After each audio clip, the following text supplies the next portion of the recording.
Figure it out. Hello, this is Adam Koralik from Figured Out Productions. The following video is a video of some kind, and I hope you enjoy it.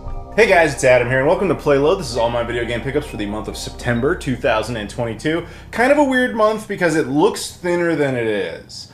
First of all, I've got some hidden items over here, you know, off screen, and then some stuff we'll show at the end because it's gonna be one of those where it's just not everything fits on the table. You'll see. But anyway, let's just get on with it. So if you guys could do me a favor, if you could please like this video, comment on the video, subscribe if you haven't done that before, I appreciate that. Also check out all the social media stuff in the description, Twitter, Instagram, Facebook, Discord, Patreon, etc., as well as the new channel Flying and Eating. I appreciate all the support. Thank you very much. Let's get on with it. So, the only real convention I went to this month was PAX West in Seattle, which isn't really a retro gaming convention, obviously. It's more of an industry event. So I came away from that with a few things, as well as my trip in Seattle and all that. But let's talk about PAX specifically. First, I got some shirts. Actually, I'm wearing one. This is from the guys who make Cyberpunk. CD Projekt Red. They were part of a Polish party that was being hosted there, where they had like the Polish heritage community thing, and they invited just anybody who was content creator or media came out. It was great. It had a lot of awesome food, and they just gave away free shirts, so shout out to them. But also, I was actually proper media at PAX West, so I also got like a little media gift bag, and I thought I'd show you guys what was in it. First, I got a shirt. They were doing this weird like space theme deal. It's actually a pretty cool shirt. That's the front of it right there, and on the back it says "The Sky" something. So like, it's actually the font on the back is not very good. Like, I honestly have been trying to read it and I can't. Like, "The Sky." I legit can't read that. "The sky during faulty." I don't know. I honestly can't tell what that says. So anyway, it's still a cool shirt. I pity anyone who actually has to try and read it off my back. But yeah, and then, you know, of course, I've got my badge there, content creator, all that. They also hooked me up with this, what I think is a towel. I have not opened this yet, but it might be like one of those long towels that's just kind of thin. You just, you know, wear it around your neck. I have a Super Smash Brothers one of those that Nintendo gave away a few years ago. I think it might be the same type of thing. That's kind of like one of those boxer towels that, you know, they kind of wipe their, you know, like that's the idea. At least that was for Smash Brothers. This looks like the same basic dimension, so I'm going to assume it's very similar. It made more sense in Smash Brothers though, but whatever. I'll open it up at some point and figure that out. But either way, very cool to have that. I got a little bit of, you know, PAX is one of those things where a lot of booths give away like little promo merch and stuff like that. I've reached the point where I'm old enough now where I rarely participate in that unless it's, you know, something either special to me or it's something practical. In this case, it was just kind of funny. I was hanging out with some buddies over at the Sega booth, and they just handed me these Company of Heroes pins. There's two of them, two different types. So we can take a look at it real quick here, actually. This is the one that was in the little brown bag. There you go, Company of Heroes. I just wanted to say Call of Heroes. I'm like, that's obviously wrong. But yeah, Company of Heroes 3, and then there's a separate one, Company of Heroes Development Team, I guess. So there you go, some cool little pins. If you like pins, those are pretty neat. Let me put those away real quick. And the other thing I got, which is, we're not going to talk about it too much because this is going to get its own video, that I've already filmed, but it's coming soon. This is the S1 case from Fixture Gaming. This is not only a case for your Nintendo Switch, but it comes with this cool little like mount right here. And you basically rig this and a Pro Controller and the Switch all together, and it's just one of those things where it's one of those things where for the Switch, I didn't realize I needed it until I started using it. This is fantastic, but wait for the video. It's gonna get its own video. But if you're interested in this, I'll put a link in the description to Fixture Gaming. But again, it's getting its own video. So that was basically PAX West in a nutshell as far as pickups go. So let's talk about other like games we actually got at some point. This is a bizarre one. This is actually something I picked up locally. I was driving over to a buddy's house and I just saw a Goodwill and I was like, all right, I got the extra time. Let's go into the Goodwill, see if there's anything in there. And it was like, you know, I saw weird stuff like they had Laserdisc players. I was like, wow, I can't remember the last time I saw a Laserdisc player at a Goodwill, but like really no video game stuff. And then just in this one little corner, there was like this little cassette type of box, you know, like for audio cassettes. And in there was a couple of mixed Atari 2600 games. It was the usual stuff, you know, Combat, whatever. All very good condition. Like clearly somebody cared about it, but that was really there wasn't many games left in there. The only one they had that I thought was kind of interesting was a game called Stampede.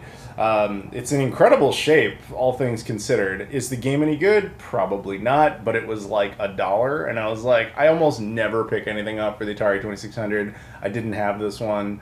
Plus, you know, it's Activision, so technically Microsoft owns this now. So hopefully we get Stampede HD remastered, the Ultimate Definitive Edition collection, because then I can get rid of this. Then I'll have that, and this will just be obsolete, and I won't need this anymore. But in the meantime, until such glory comes onto us, I have to stick with the original version. So, yeah, Stampede for the Atari 2600.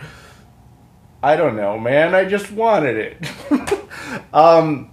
So when I went out to Seattle, my route that I went with is I actually flew out to San Francisco. My buddy Jesse picked me up, and we did like a whole West Coast drive up there, which to most people is insane, but you know, we have fun with it. Plus you can stop at places along the way. One place we stopped at was actually in Sacramento. GG Retro Gaming. I'm sure you guys know him because I mentioned him in almost every video at this point. He was like, hey, stop by, you know, if you want to hang out for a bit. So we went to his store. I actually participated in a little live stream he was doing, which was pretty cool. But he also just handed me a game. He was like, here, man, take this with you. This is basically Japanese pro wrestling featuring Virtua Fighters. This is a Sega Saturn game. This game is exclusive to Japan. The Japanese love pro wrestling, like just like the US does, but in a different way. This game was kind of unique because not only was it a pro wrestling game, but it actually has several like Virtua Fighter characters in it, which is pretty neat. And it's very playable in English. And yeah, I did not have this. I don't really collect much in the way of Japanese Saturn just because it's so overwhelming. Even when I go to Japan, I rarely touch it because it's just, there's too much of it. But yeah, All Japan Pro Wrestling featuring Virtua. So there you go. Thank you to GG Retro Gaming for hooking me up with that. If you want to support GG Retro Gaming, and he's a site, you know, you can buy stuff out there. He's really getting into imports now.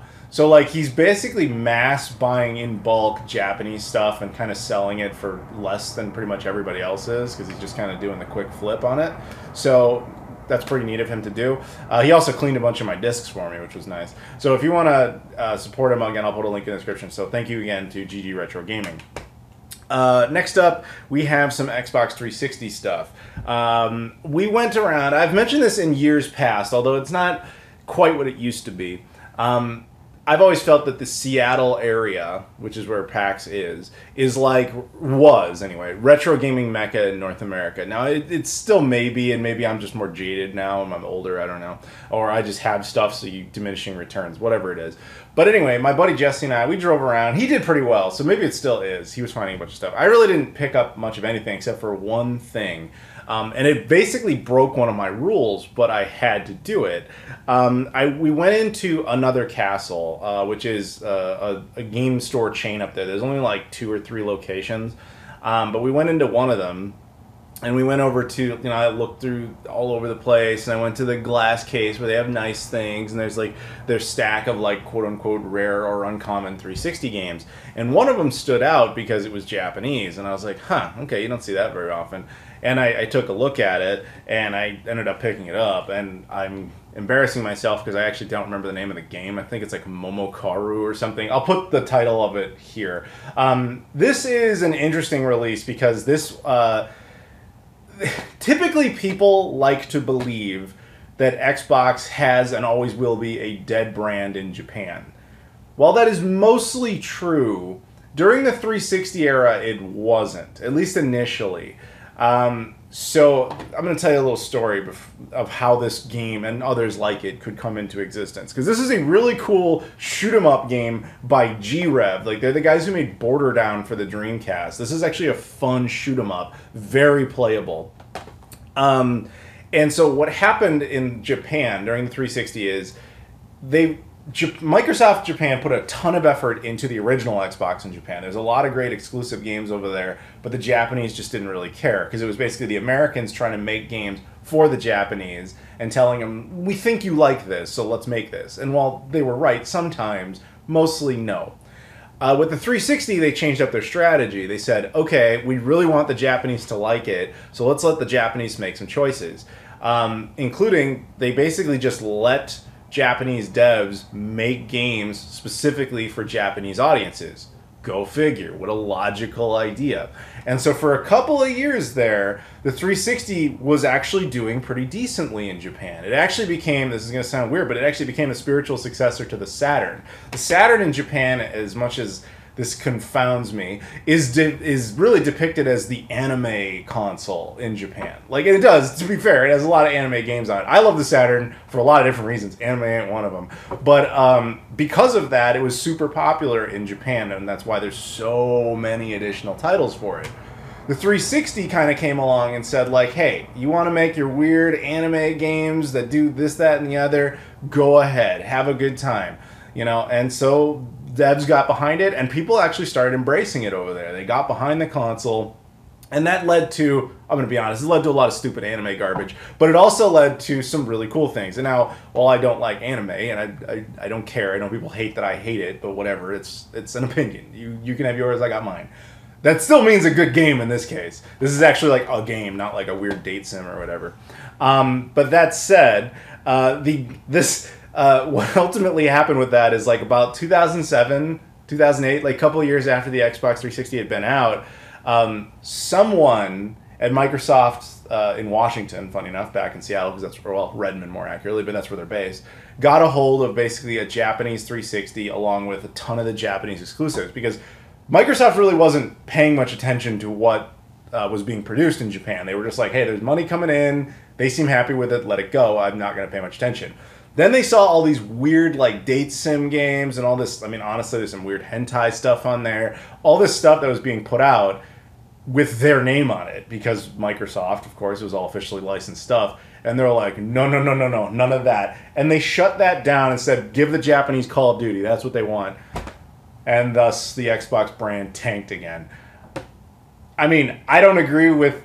I personally don't understand, like, liking anime. I'm not going to lie about that. I get it. People will give me crap about it. That's fine.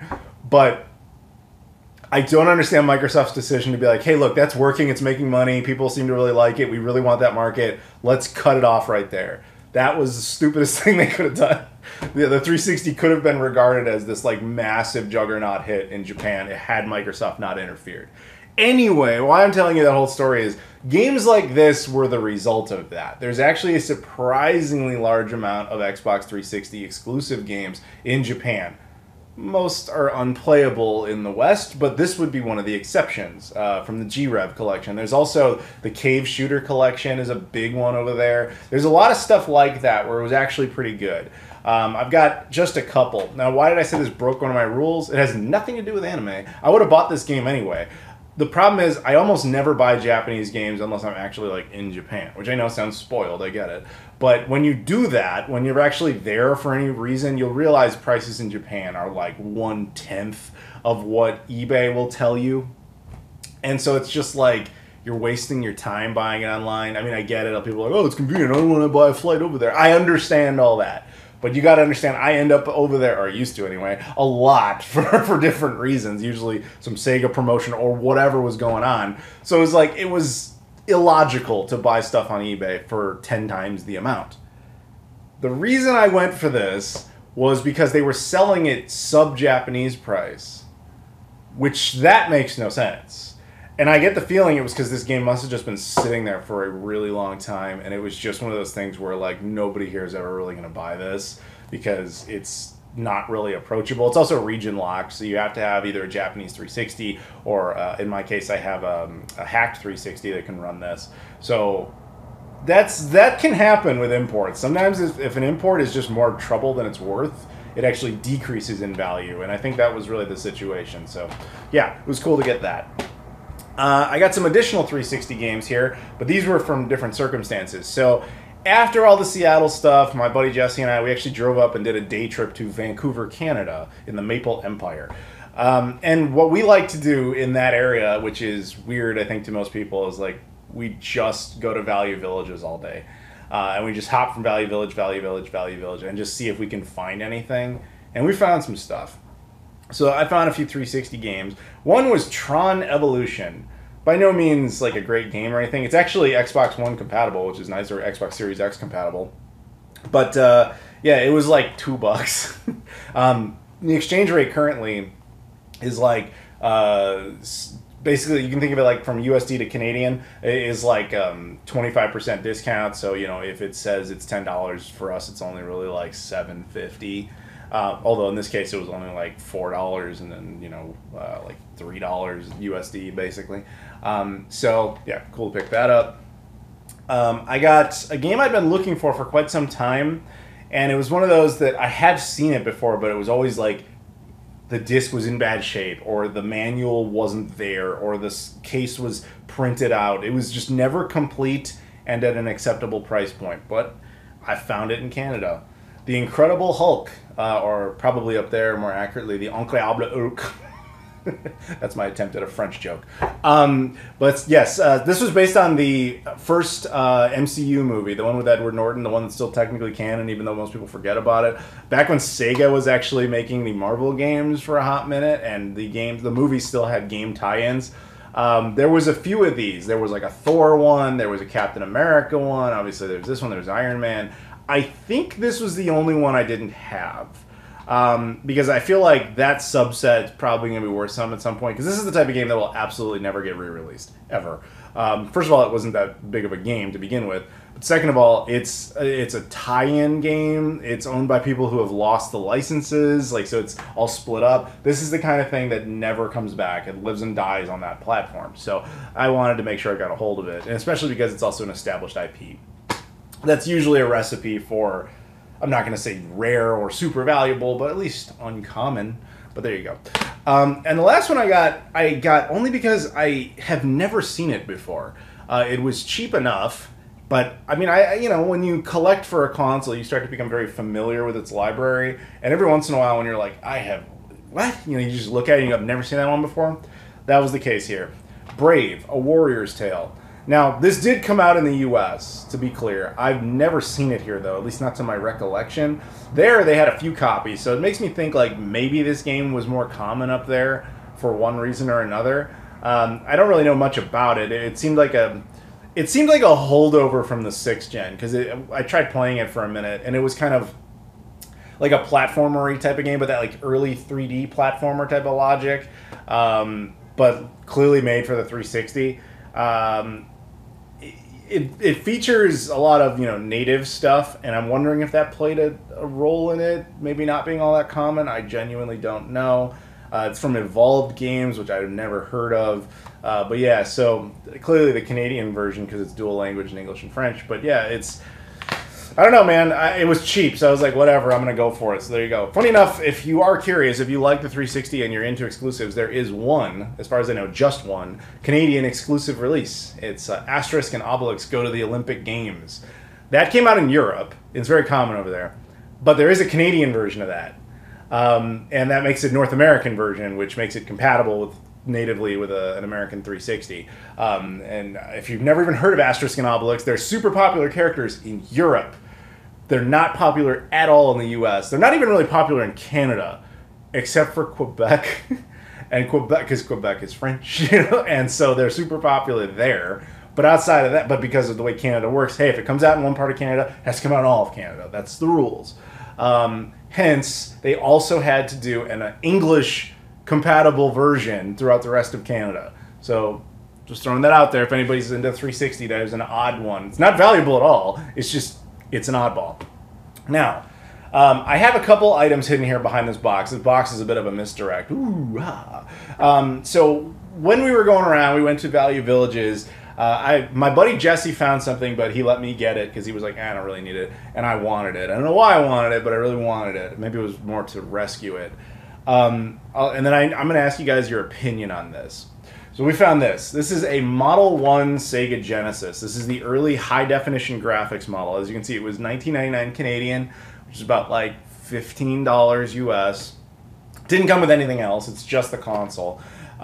So actually, part of the reason I wanted to get it, well, first of all, it was just to save it. You don't get to see like actual like Sega hardware in general. I mean, granted, Genesis would be the most common, but Sega hardware in general doesn't usually pop up into places like Goodwills or Value Villages anymore. So first priority was just to save the console. Then I thought, okay, maybe I can do a cleaning video on this. Then I had second thoughts about that, which I'll get back to in a second. But the other one was also the fact that this is the early Model 1 Genesis. Like, not only does it say high-definition graphics on it, which is, of course, different than how we define it now. It has that extension port on the back that was never used and was eventually removed. It even has the two-tone gray here to distinguish between Sega and Genesis. That's a different color. And it's heavier because the RF shielding was thicker. So I thought this might be one of the TMSS-free models. I'm pretty sure that's what they're called, TMSS-free. Now, if you've ever booted up a Sega Genesis, you absolutely have seen that little black screen with the white text that says, like, this is made with authorization of Sega, blah, blah, blah. Very, very, very early Sega Genesis models. I mean, like, the ones right out the door, right at the beginning, didn't have that.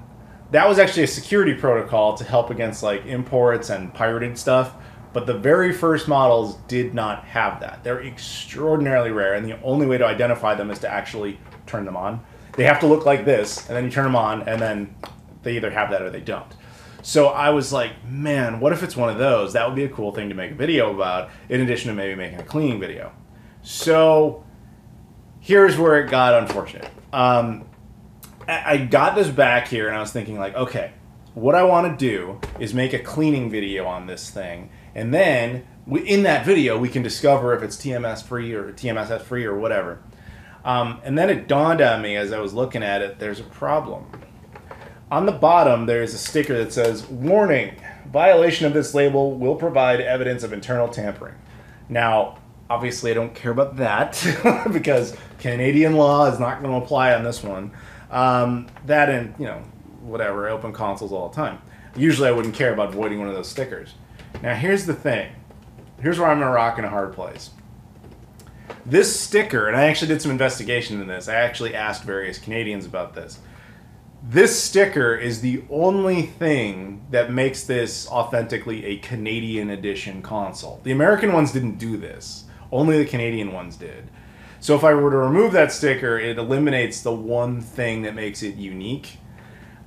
So I don't know if I'm going to do a traditional cleaning video on it. I would clean the surface and all that for myself, clean the cartridge port, that kind of thing, and just call it a day. But I guess I'm asking for your guys' opinion. You know, like, do I wreck its history to clean it, or do I just kind of leave it as is? Thoughts. Now, because of that, because I couldn't open it, at least not yet, I decided, okay, we're just going to test it. I violated that rule. I was like, normally I never test these things until after they're cleaned and everything. That way it's a surprise for me too. In this case, I actually did. It worked perfectly. No problems at all, which was awesome. As is kind of expected. Genesis lived through everything. But unfortunately, it was not the TMSS free model, which means I can't do a video on that either. So you see where I'm at now. I don't really know what else to do with it. Like, I can clean up the surface just for my own purposes and keep it as a fun little thing I found, but I don't really have a video I can make out of this anymore unless I'm willing to destroy that label, which I'm not sure I am. So, I don't know. You guys give me your opinions. Let me know what you think. So that's that. Model 1 Sega Genesis. And we got one other thing while in Canada. Now, admittedly, this was not at Value Village. I wish it had been, but it wasn't. It's something I have been looking for a long time. And now it is here. It exists. I have it. Found it. Here we go. Oh, what's that? Oh, that looks really familiar. What is that? That looks like a controller. What's that a controller for? That is a controller for the Crystal Xbox. Alright, so let's talk about this for a second. The Crystal Xbox, I think I'm going to give this thing its own video at some point on rare variants. So maybe we shouldn't sit here and talk too long about it. But I'll give you guys basically an elevator pitch of what this was. Microsoft, obviously, original Xbox, they love to do these little special edition, multiple colored variants of the console. They released them all over the world, throughout, parts of Europe, parts of Asia, Japan, a lot of them, and Canada got a bunch of them. You know who didn't? The US. We got the standard one, and we got the Halo Green one. That's it. At least sold at retail. This was sold at retail. This was actually, I remember this back in the day, that when I used to go up to Canada, it was so common, you would see it all the time. Like, it was like this or the standard one. Everybody had either one or the other.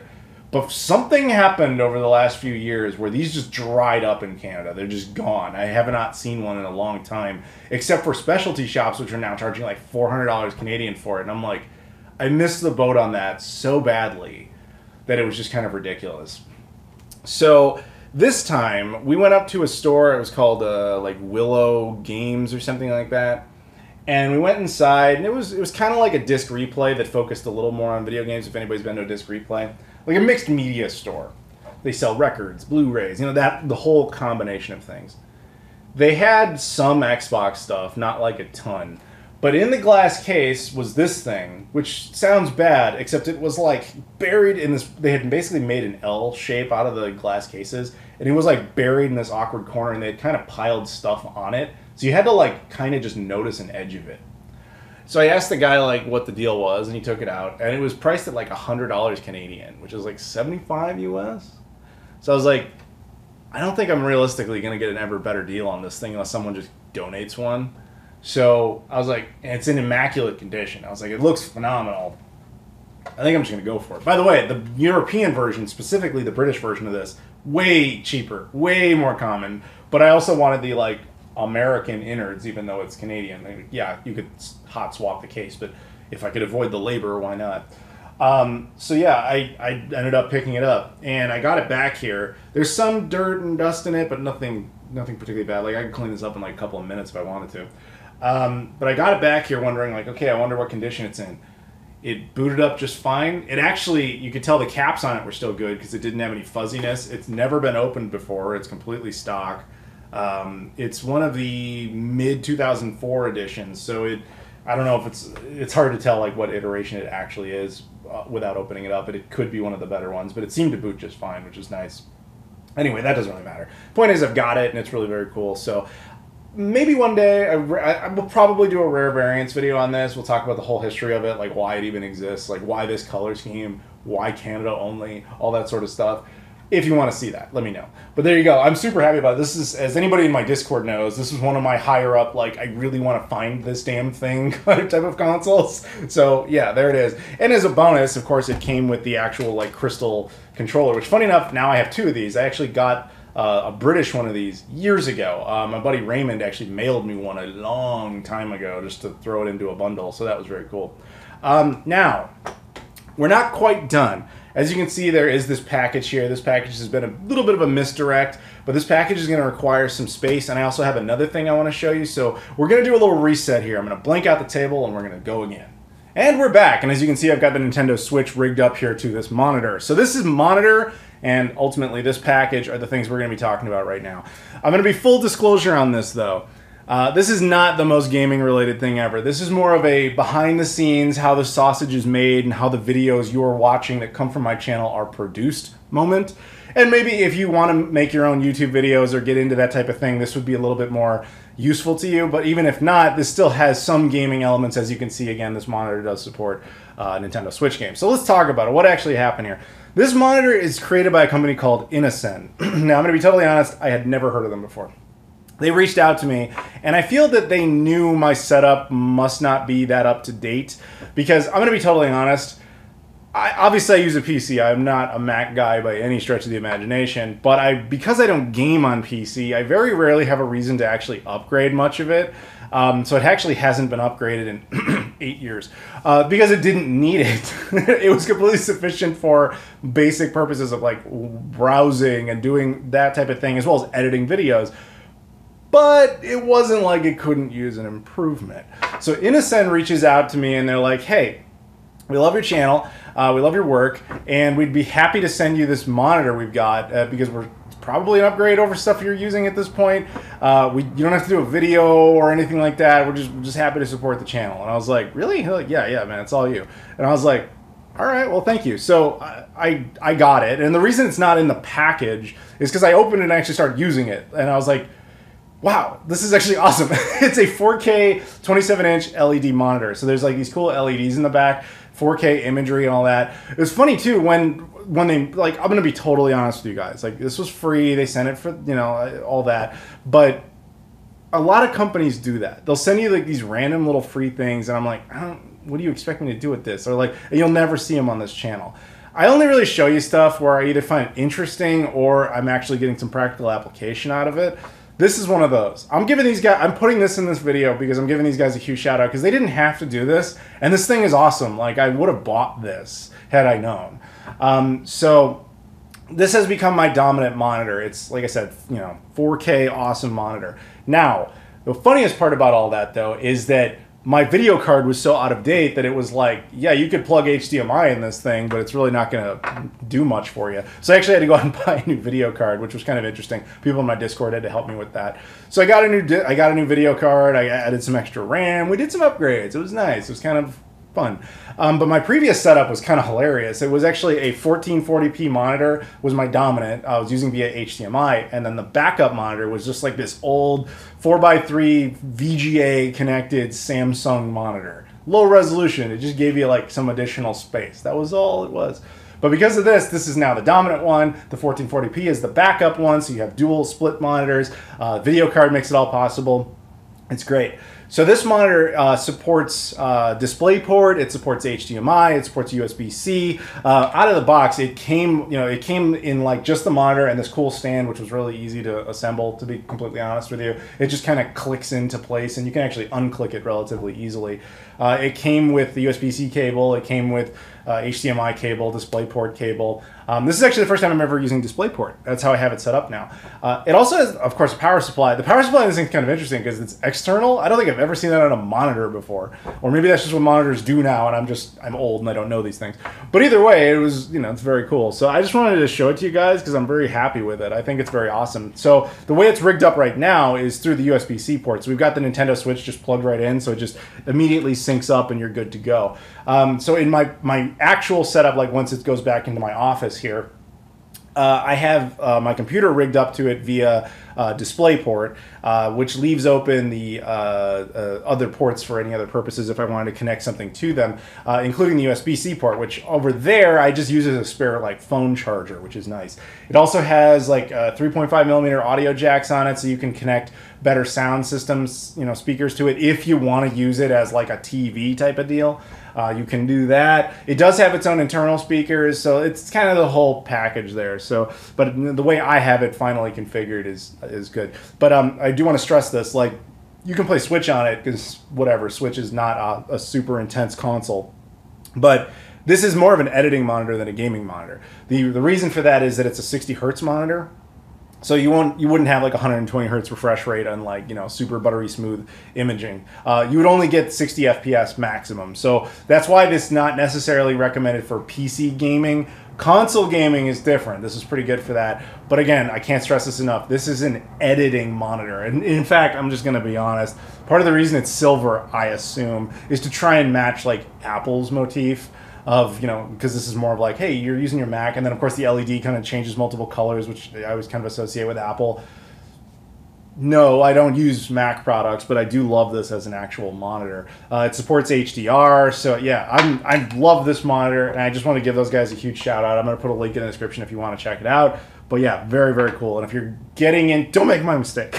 If you're getting into editing stuff, keep up to date with the rig a little bit more, because this was one of those, again, moments where I didn't realize I needed it until I had it, because then it's made my life a lot easier. So I want to put that out there because they've made editing videos less of a chore, which is good for you if you like watching my channel, because it means behind the scenes I'm not like struggling and mad about making them. So yeah, just wanted to say that. So thank you to Innocn. In that same vein, it's just a complete matter of coincidence this happened. This came from a company called FOPO. This is a different type of monitor. It's not the same thing. But this one I have not used. So my understanding of this comes completely from like what they told me. Basically, they approached me and they're like, we have these like cool portable monitors. Do you want any? And I was like, I already have some, which they had actually known because I think they not under the name FOPO. There was a different company called Lepo, which I guess they're tied together. You've probably seen it in some of my videos. So, like a lot of time you'll see this little like portable monitor that's on the ground. And I'm like talking about something and I can show you real quick. That's one of these guys' monitors. And they're very useful for that purpose, but that's actually not what they're intended for. They're actually intended for like laptop, like, you know, additional screens. But their disadvantage is that they're kind of wild. You know, they're not natively connected to the laptop. They're not synced up to its housing, so they're not necessarily the same framing. They're just kind of a spare screen. That's where this comes in. The idea behind this thing was, let's take that concept but actually physically marry it to a laptop. That way you can have like one ultra-wide screen. And then you can also have additional inputs on the monitor. So let's go ahead and take a look at it and see how it is. Like, yes, I want to be very clear. This is intended for laptops, and I have a laptop I think will work with this, but it doesn't necessarily have to connect to a laptop. It can actually support any sort of USB-C or HDMI input. First thing it comes with here is actually a case, which is nice. So you can actually, if you were ultimately to marry this to your laptop, you could very portably compress it all and put it away, which is nice. And then beyond that is the item itself, which we'll go back to here. What's that? There it is, the 15-inch triple portable monitor. So you can see the basic idea is right there. So if your laptop is in the center, you basically rig this thing to the back, and then you have two extra screens, which kind of looks cumbersome, but I think is actually going to be pretty neat, like once we have it all set up here. So if the seal is broken, something, I don't care. Let's open this up here and see what we have inside. So we've popped the seal, and then we got to flip it over the other direction here. This is the Model S17, by the way. I guess there's actually a lot of different versions of this. They give you a bunch of instructions on how to connect it and everything. Mostly because there is a little bit of a learning curve for how to connect it to a laptop. You don't want to theoretically break something. It has very specific dimensions about what it works with. The laptop length has to be between 12.8 inches and 17.7 inches. The height has to be greater than 9.25 inches. Thickness has to be less than 0.31 inches. I think I have a laptop that will work with this. And then it just kind of explains like the basics of how to connect it. So each monitor has multiple USB-C ports on it. One is like for this situation where you have like a Nintendo Switch or whatever, or if your laptop has USB-C ports. I'm going to be honest. My laptop is also not up to date. So the ideal setup for this thing is if you have a laptop with USB-C ports, you would basically physically connect this thing and then take one cable, USB-C cable from your laptop, plug it into the USB super speed port on one monitor, and then the exact same thing on the other monitor, and then boom, you're instantly good to go, and that's all you need to do. However, if you're using something older, they've actually provided these options. There's an additional USB-C port on each one that provides power in the event that you need to connect via HDMI, which you can do, and which is what we're going to have to do. Yeah, and it also supports, it looks like DisplayPort, mini DisplayPort, mini DVI, VGA. This can't be right. That's too many options. That's insane. But anyway, we'll take a look at it here.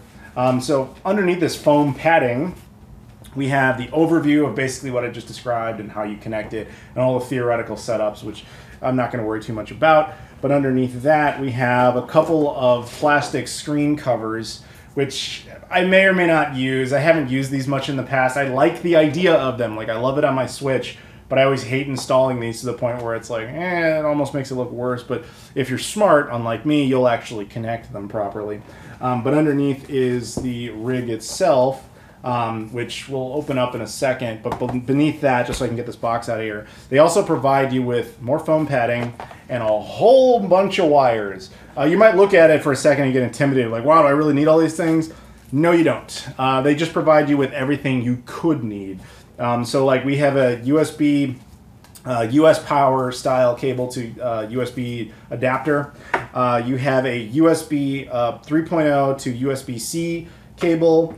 You have a USB, or sorry, this is HDMI to mini HDMI cable.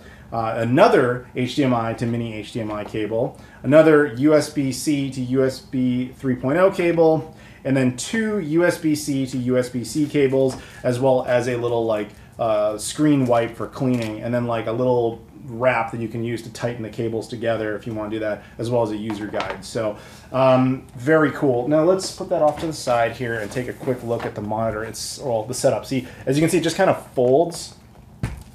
And then each one has like a screen protector over. We'll get some of this foam stuff out of the way. And they fold open like this. And the idea is, you know, once, yeah, see how it slides like that? The idea is that you kind of center the laptop there and then rig it all up. So if you guys will indulge me, it'll take me a few minutes, but I'm going to get this all set up with my laptop. But the idea is pretty simple. Like once you kind of slide it over this thing, you clasp it into place. There's actually a little kickstand back here that you can use as well, so that your laptop screen isn't like having to bear the brunt of all the weight or anything. You can actually use that. But yeah, the actual monitors are 1080p monitors. They're not 4K monitors like this one. They're 1080p monitors. They're just those portable screens again, but this time in a more specific housing. That way you can have a more uniform screen. But yeah, give me a minute. Let me set this all up and we'll take a look at it. Okay, it's all set up now. Now, as you can see, this is the laptop I thought would work, and it does. However, as I mentioned, this laptop does not have USB-C support, so all it has is the HDMI output, which, as you can see, works just fine. But well, what do I do with this other monitor? What have I got going on? Oh, I have an idea. The Crystal Xbox shall live. So you kind of see the idea here. You could be working or do whatever you want on your main screen. You can have a duplicate or additional screen over here for work or whatever you need going on. And then you can get a little gaming in on the side. As I mentioned, as you can see on this one, again, the switch, this also would work. You could do a direct feed into the monitors, getting a nice USB-C connection. Ideally, don't do it my setup. The best setup, if you want to use this for a laptop, would just be 2 USB-C ports, because then they provide power and a direct connection, and frankly, it's smarter, so it connects a little faster. But yes, they offered you some legacy options if you want to connect other things. Like I got an OG Xbox running on this thing right now. So yeah, very, very cool.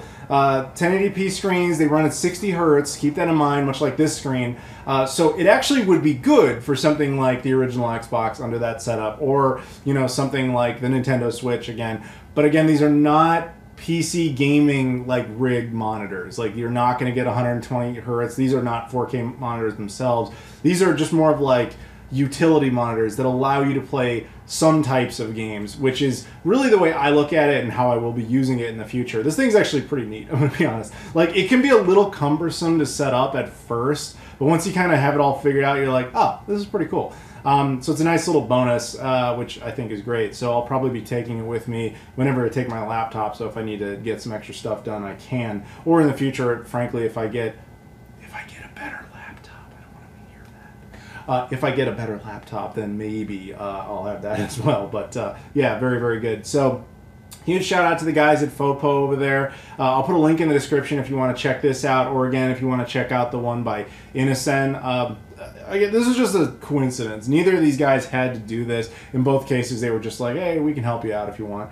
So I appreciate that. So if you feel like supporting them, that's on you. But again, the link is there in the description. I also want to give a big shout out to people at PAX West for making that happen. My buddy Jesse for being cool enough to roll with me all over the West Coast. And of course, GG Retro Gaming for the game he hooked me up with. I also, of course, thank you guys for watching. If you guys could do me a favor, please like, comment, subscribe. As always, follow me on all the social media stuff in the description: Twitter, Instagram, Facebook, Discord, Patreon, etc. Check out the new Flying and Eating channel. And thank you very much for watching. I will see you all later.